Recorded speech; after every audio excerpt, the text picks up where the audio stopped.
Hello అండి. Video cut చేయకుండా చివరి వరకు అయితే చూడండి. ఉల్లిగడ్డను ప్రతిరోజు కర్రీలో వేస్తూ ఉంటాము. ఇంకా ప్రతిరోజు వంటల్లో వాడుతూనే ఉంటాం కదా.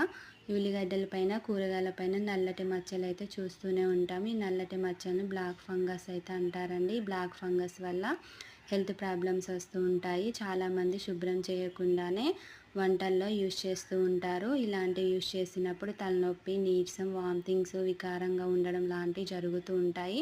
మనం ఎందుకో అనుకుంటామండి వీటి వల్లనే. ఇంకా కూరగాయలు కూడా అలానే చేస్తూ ఉంటారు. ఇంకా ఇలా ఉన్నప్పుడు మాత్రం ఆ పైన లేయర్ అంతా తీసేసి లోపల శుభ్రంగా ఉన్నది మాత్రమే కడిగేసి కూరల్లో యూజ్ చేయండి. ఇంక ఇలాంటివి ఆస్తమా ఉన్నవాళ్ళు తింటే వాళ్ళకి చాలా ఇబ్బందికరంగా ఉంటుందండి. ఒకసారి గమనించండి. ఇలాంటివి ఉన్నప్పుడు మీరు శుభ్రం చేసి యూజ్ చేయండి. ఈ వీడియో నచ్చితే లైక్ చేసి, షేర్ చేసి, సబ్స్క్రైబ్ చేయండి.